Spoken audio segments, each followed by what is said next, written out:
नमस्कार दोस्तों, जय हिंद। स्वागत है फिर से एक बार आपके अपने YouTube चैनल हर्ष सॉल्यूशन में।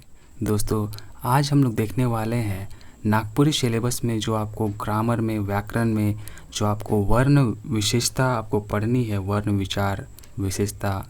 तो इससे दोस्तों आपके प्रश्न बनेंगे और मैं आज आप लोगों के लिए टॉप 10 जो वर्ण से संबंधित प्रश्न हैं वो लेकर के आया हूँ। अगर आप इन 10 प्रश्नों को सिर्फ करते हैं दोस्तों, तो आप निश्चित तौर पर जो वर्ण से संबंधित प्रश्न आपसे पूछे जाएंगे तो आप उसको कर पाइएगा।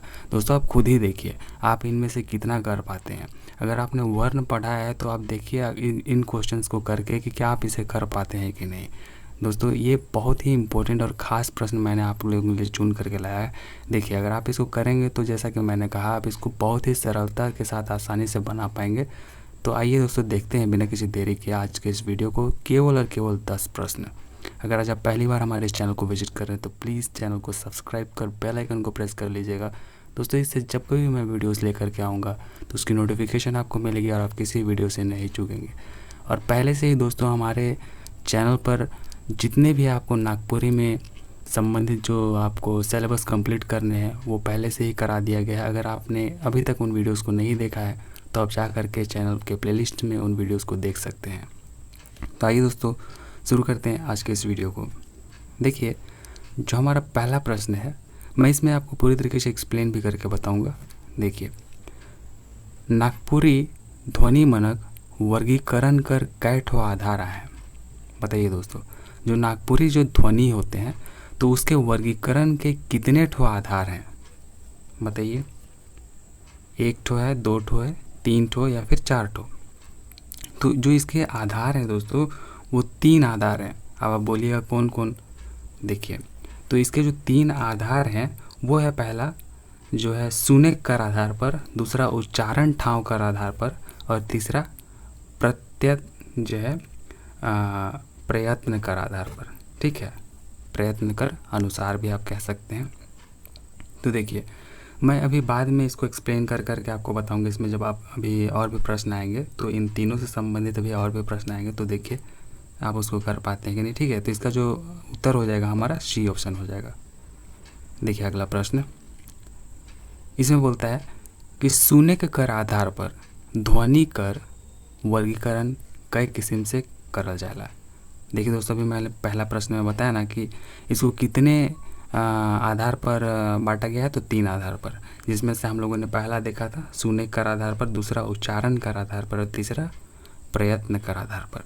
तो देखिए, अब यहाँ पर बोला गया है कि सुने कर आधार पर जो है ध्वनि कर वर्गीकरण कई किस्म से करल जाला। तो दोस्तों, सुने के कर आधार पर जो है ध्वनि कर वर्गीकरण 2 किस्म से करल जाला। ठीक है, अब बोलिएगा आप कौन कौन है? तो सुने कर आधार पर दोस्तों स्वर्ण वर्ण और व्यंजन वर्ण में किया गया है। ठीक है, तो इसीलिए इसका ऑप्शन 2 जो है, ऑप्शन नंबर ए जो है इसका सही उत्तर हो जाएगा। देखिए, अगला है उच्चारण ठाव कर आधार पर। ठीक है, देखिए दोस्तों, उच्चारण ठाव कर आधार पर जो भी हम लोगों ने 3 देखा ना, सुने कर आधार पर, उच्चारण का आधार पर और प्रयत्न कर आधार पर जो है वर्ण को बांटा गया है। तो यहाँ पर पूछ रहा है आपसे दूसरा के आधार पर कि उच्चारण ठाव कर आधार पर स्वर संधि जो स्वर ध्वनि है कर वर्गीकरण कौन आधार पर होएला? तो बताइए, अग्र स्वर, मध्य स्वर, फर्स्ट स्वर या फिर देवल सौभे? बताइए दोस्तों। देखिए, जो इसका सही उत्तर है वो आपका ऑप्शन नंबर डी है, देवल सौभे। क्योंकि दोस्तों उच्चारण के आधार पर जो स्वर ध्वनि है उसको तीनों ही भाग, अग्र स्वर, मध्य स्वर और पश्च स्वर में बांटा गया है। देखिए, अग्र स्वर में आपका क्या क्या आ जाता है आपको पता है? अग्र स्वर में आपका ई, छोटी ई, बड़ी ई और ए आ जाता है। ठीक है, और उसी तरीके से मध्य स्वर की अगर बात करिएगा तो इसमें अ आ जाता है, अ से अनार। और उसी तरीके से पश्च स्वर की बात कीजिएगा तो इसमें आ, उ, बड़ी उ और ओ हो जाता है, आ में ओ। ठीक है, तो देखिए यही है, उच्चारण के आधार पर 3 भागों में इसको बांटा गया है, अग्र स्वर, मध्य स्वर और पश्च स्वर। और देखिए हर स्वर में मैंने बता दिया आपको लिख करके कि क्या क्या आते हैं। चलिए दोस्तों अगला प्रश्न देखते हैं। देखिए, उच्चारण ठाव कर आधार पर देवल में से कौन स्वर अग्र स्वर कहायला। अभी मैंने आपको बताया दोस्तों कि अग्र स्वर में आपको क्या आता है, ई, छोटी ई, बड़ी ई और ए। तो देखिए छोटी ई, बड़ी ई और ए, तो इसका सही उत्तर हो जाएगा आपका सही, ऑप्शन नंबर डी सही हो जाएगा। ठीक है, देखिए अगला प्रश्न दोस्तों, आपको इसी तरीके के प्रश्न आपको एग्जैक्ट मिलेंगे। अगर आप एग्ज़ाम में अगर बैठिएगा तो आपको देखिएगा कि इस तरीके के प्रश्न आपको निश्चित तौर पर मिलेंगे। देखिए अभी आगे और भी थोड़ी कठिन प्रश्न आपको मिलेगी जो कि वर्ण से ही संबंधित है। तो देखिए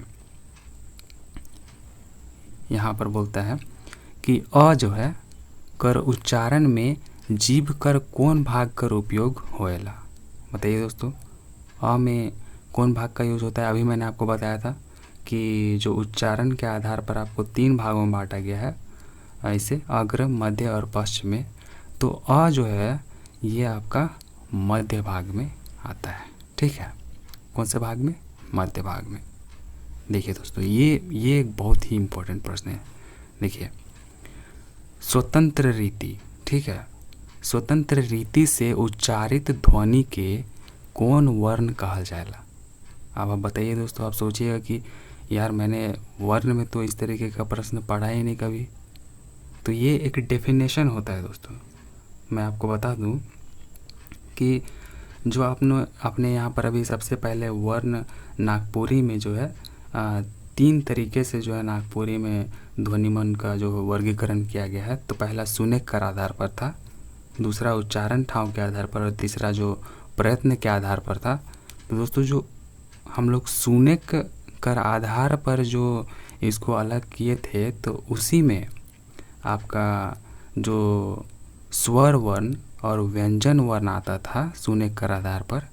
तो यही आपका स्वर वर्ण का आपका जो है स्वर वर्ण का आपका डेफिनेशन क्या होता है पता है, कि स्वर वो ध्वनि है कहें जो स्वतंत्र रीति से उच्चारित होए ना। ठीक है, तो देखिए यहाँ पर वही आपका पूछा गया है कि जो स्वतंत्र रीति से उच्चारित होवे ना, है ना, तो ध्वनि के कौन वर्ण कहल जाएला। तो अभी तो मैंने बताया दोस्तों ये स्वर वर्ण है ना।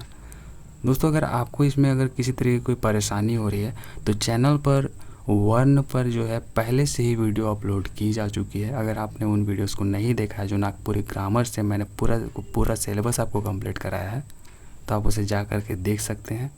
आपको वहाँ पर अच्छी तरीके से समझाया गया है। फिर भी मैं आपको यहाँ पर भी पूरी तरीके से बताने की कोशिश कर रहा हूँ। तो उम्मीद कर रहा हूँ दोस्तों आप इसको समझ गए होंगे। देखिए अगला प्रश्न, ऐसे ही मैंने इसको टॉप 10 प्रश्न नहीं बोला है दोस्तों, ये आपका बहुत ही खास प्रश्न है। देखिए यहाँ पर देखिए अगला प्रश्न जो है, मात्रा कर आधार पर स्वर्ण कै तरह कर होए ना। बताइए मात्रा के आधार पर स्वर्ण जो है कितने तरीके का होते हैं। बताइए दोस्तों, 1 तरह कर, 2 तरह कर, 3 तरह कर या फिर कोनो तरह कर।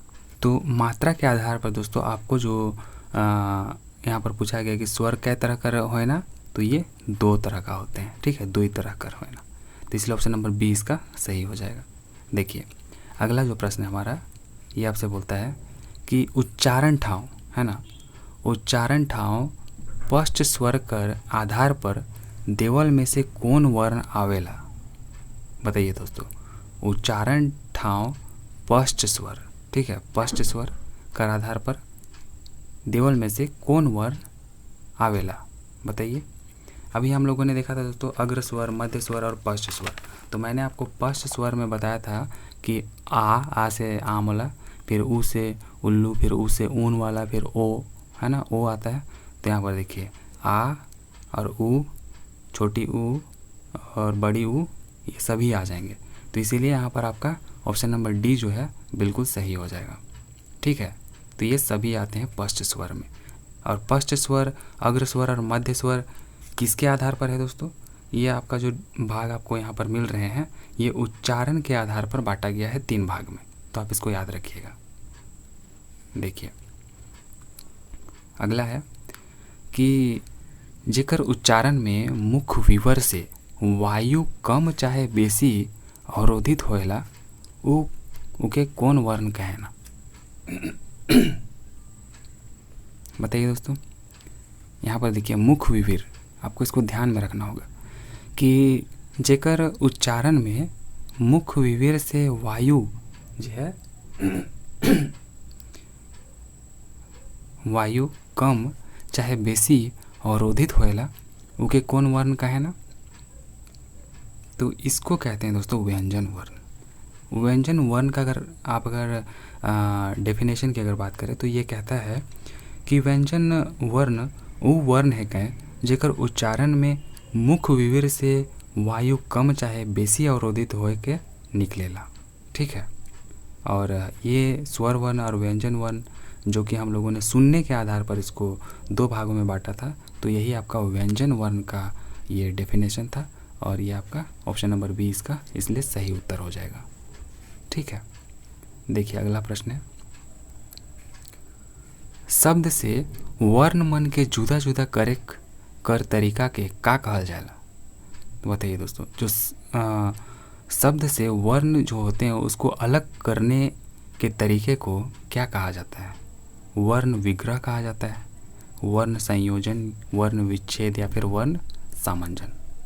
तो देखिए दोस्तों, ये तो आपका हो जाएगा वर्ण विच्छेद। ठीक है, वर्ण का विच्छेद होता है ना, विग्रह नहीं होता है, ना ही संयोजन ना ही सामंजन, विग्रह विच्छेद होता है। ठीक है, वर्ण विच्छेद, ऑप्शन नंबर बी सही हो जाएगा। देखिए अगला प्रश्न है कि देवल में से कौन वर्ण कर उच्चारण जो है कंठ अवयव से होएला।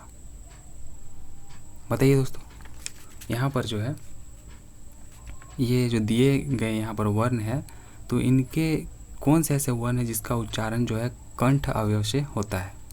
क का, छ का, अंग या फिर देवल में सौवे। बताइए दोस्तों, यहाँ पर आपका ऑप्शन नंबर क्या हो जाएगा सही।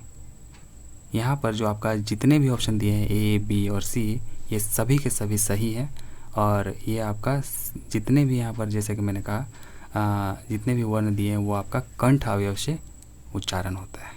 ठीक है, तो ये थी दोस्तों आज की टॉप 10 क्वेश्चंस। उम्मीद करता हूँ आपको कुछ सीखने को ज़रूर मिला होगा और आपको ज़रूर इंटरेस्टिंग लगा होगा। तो दोस्तों, अगर आपको ये वीडियो पसंद आई है तो आप इसे लाइक कर अपने दोस्तों को भी ज़रूर शेयर कर दीजिए। तो चलिए दोस्तों, मिलते हैं इसी तरीके की अगली किसी वीडियो में। तब तक के लिए टेक केयर। जय हिंद, जय भारत, जोहार।